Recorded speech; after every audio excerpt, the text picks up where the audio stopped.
Қазақтар ұстамаған қару қалмаққа қалай тап болған?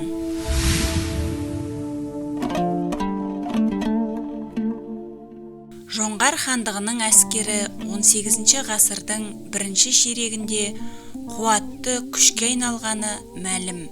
Оған жауынгерлердің ғасырлар бойы жинақтаған ұрыс тәсілдерінің тәжірибесімен қоса Еуропаша соғыс жүргізу тәртібінің қалыптасуы, бастысы әскердің білте мылтық және зеңбірекпен қарулануы себеп болды. Осының арқасында халқымыздың қан қақсатпап байыды. Хош, ол жеке әңгіме. Бүгінгі айтпағымыз сол заманның соңғы жетістіктерінің бірі болған аталған қару түрлерінің жоңғарларға қалай түскендігі жайында. Қызығы, жоңғарлар жаңаша соғыс қимылдары мен отты қару үшін кездейсоқ тұтқынға түскен Иоганн Густав Ренат деген швед офицеріне қарыздар екен. Ол жайында көптеген тарихи деректер бар. Тіпті төл тарихымызды көркем шығарма деңгейінде тербеген Ілияс Есенберлин көшпенділер трилогиясының Жанталас атты екінші бөлімінде Тәуке хан тұсындағы қазақты қаумалаған жаулардың бірі қалмақтар жайында айта келе, олардың қолындағы қаруды тілге тиек етіп кеткен. Жоңғардың Қытайға күш қуаты жетпейді, жармасары баяғы үйреніскен жауы қазақ елі. Олардың 100 000 атты әскеріне қазір қазақтың төтеп берер жайы жоқ. Әрине, бұл кездегі жоңғар әскері қалден кезіндегі шоқпар, сойыл ұстаған жабайы тағы әскер емес. Әскер сапын Еуропа тәртібімен құрған, соғыс тәсілін Еуропаша жүргізе алар зеңбірегі, білте мылтығы бар. Оған жоңғар жауынгерлерінің ғасырлар бойы ұрыс соғыс тәжірибесін, төзімділігін, жанкештілігін қоссаңыз қандай күшке айналады. Жоңғар әскерін мұндай мықтылыққа жеткізген Сыбан Раптан, оның жауынгер баласы Қалден Церен мен жалдама Қытай әскері мамандары еді. Бұған швед офицері Иоганн Густав Ренат та аз үлес қосқан жоқ деп жазған болатын қаламгер. Швед офицерінің жоңғарларға тағдырдың жасаған сыйындай ғайыптан пайда болуының қысқаша тарихы келесідей. 1709 жылы 1 Петр патшаның тұсында орыстар Полтаваның түбіндегі шайқаста шведтерді жеңіп, олардың 20 000-ға жуық әскерін тұтқынға алады. Солардың арасында унтер-офицер Иоганн Густав Ренат та бар. Ол уақыт Ресейдің Сібірді белсене игеріп жатқан кезі тұғын. Қалалар бой көтеріп, зауыттар салынып, кен ошақтары ашылып жатты. Сауатты тәртіпке көнгіш, ғылым мен қол өнерге ебі бар шведтермен мінсіз жұмыс күші шығатынын орыстар жақсы түсінді. Сондықтан да тұтқындардың бір бөлігі Сібірге жіберілді. Осылайша 1711 жылы Ренат Тобольск қаласынан бір-ақ шыққан.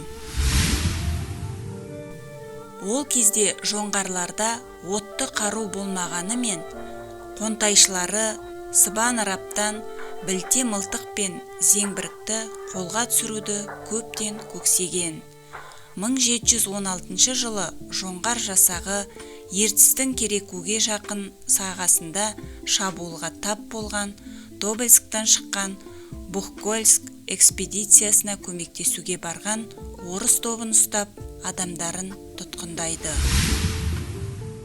Араларында Ренат та болған швед тұтқындарынан тұратын топ та жоңғарлардың қолына түседі.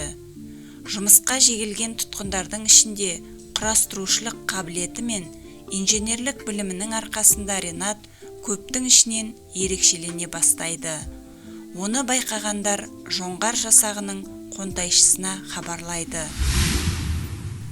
Сыбан раптан қолынан іс келетін еуропалықты бірден ойрат ұсталарына қосып зеңбірек жасауға жұмылдырады. 10 жылға жуық уақыт ішінде олар темір мен мыс кенін өндіріп, металл қорытуды меңгереді. Артынша зеңбірек құю мен оған қажетті оқ дәрі, ядро жасау да өзін көп күттірмеді. Бұл жоңғар әскери өндірісіндегі төңкеріс еді. Алғашқы шойын қорыту зауыты 1726 жылы Ыстықкөл жағалауында салынды. Артынша Қалдан Сереннің тұсында Яркентте мыс зауыты, Темірлік өзені бойында құрастырғыш цех ашылды. Бұл өндіріс ошақтары еуропалықтар үшін шағын мануфактурадай көрінсе, көшпенділерге тұтас қуатты өндіріс болған. Ренат бірнеше жылдың ішінде 40 кәдімгі зеңбірек пен 10 қысқа мойынды зеңбірек құйған.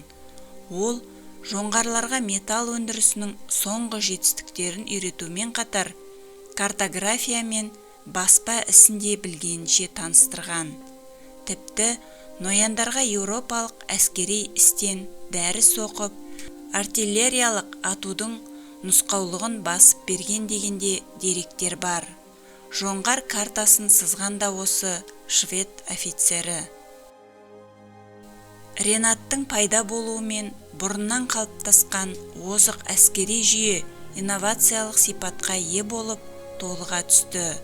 Ренаттың көмегімен жоңғарлар отты қарудың бірнеше түрін иеленді.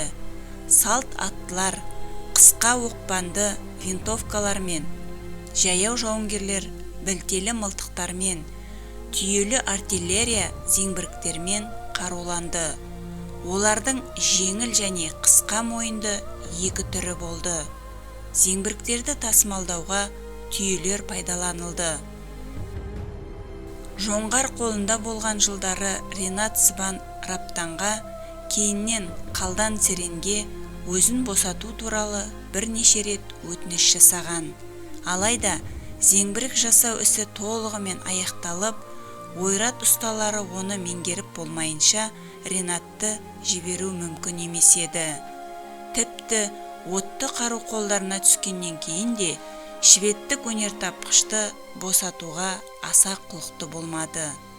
Десе де 1733 жылы Ренаттың жалына өтінуімен Қалдан Серен оған жомарттық жасап, жақсылап, құрметтеп босатып қоя берді.